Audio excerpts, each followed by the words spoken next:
Bismillahirrahmanirrahim. Vessalatu vesselamu ala Resulina Muhammedin ve ala alihi ve sahbihi ecma'in. Evvel barcha maqtovlarimiz bütün g'alamlarning xo'jasi bo'lgan Alloh subhanahu va taolaga bo'lib, payg'ambarimiz Muhammad sallallohu alayhi vasallamga salovat shariflarimiz, salamlarimiz, salovatlarimiz bo'lsa edi.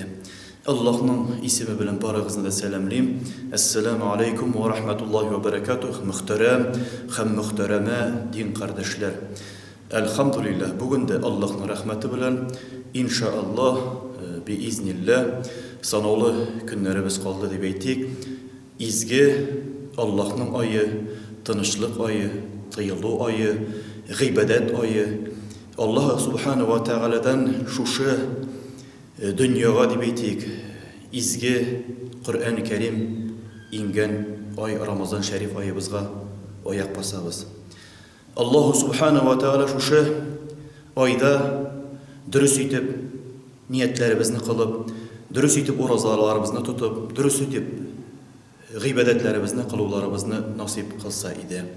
İnşallah muhterem cemaat o'zimizni mashinalarimizni qaragan shekilli yılına bir mertebe to'g'ri ko'ramiz, mashinalarimiz ishlasin, yursin, bizni yurtsin deb endi bizning uchun muhterem cemaat yılına bir mertebe Allah rizolig'i uchun Allah subhanahu wa ta'ala bizning g'iybadatlarimizni qabul qilsin deb Allohga topshirib tavakkallab ruhiy shistarini, fizik yoqdan shistarini shu g'iybadatlarimizni, ya'ni o'rozalarimizni tutup bizning uchun, ya'ni balik bo'lgan, salomat bo'lgan, yo'lchi bo'lmagan kishilarga o'roza tutup mecburi muhterem cemaat.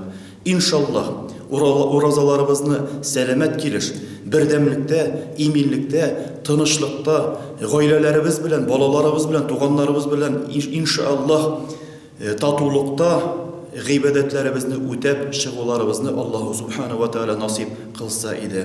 Endi tag'in narsa aytasim kelar muhterem cemaat, dunyomizga kelgan Allohning sinovi, Allohning bizga berilgan şuşu nindidir ağırlıklar, şiirlerini birlikte şuşulay. O'zimizning g'oylamiz üçüntilik, tuğanlarımız üçüntilik, halkımız üçüntilik bizga şuşu şiirler kelmishi, imanlarımızı tağıdan nığıtıp, şuşu şiirlerden, ağırlardan, Allah'ın sınavlarından jingilgine çıkıp inşallah mene bütün yıllarını meşitlerimizge kelik, Ramazan şerif aylarımızda birgeleşip taravih namazlarımızda o'tkarik deb söyleydik. Endi bu da bizning uchun sınov, Allah'ın kelgen şuşu ağırlıkların indi meşitlerimizge eligi vaqtda, şuşu günlerde yığılışa olmayız.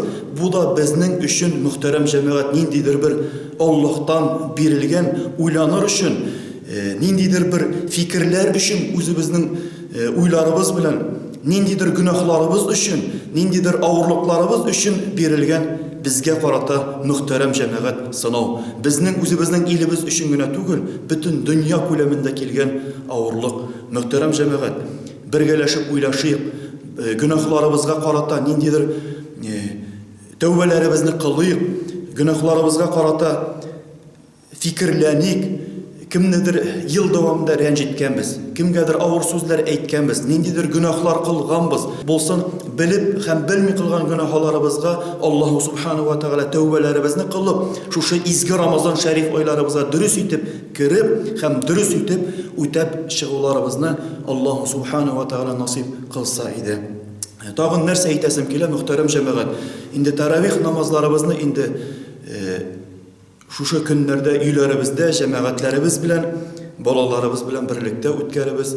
Meşitlerimizge eligine kelib bo'lmay, inşallah oldagi kunlarimizda ham yillarimizda Alloh subhanahu va taala birlikte ilik jiyilgan şekilde jiyiluşlarimizni, ko'rishlarimizni ham g'iybadatga uyuşularımızı Allah subhanahu wa ta'ala nasip kılsa idi.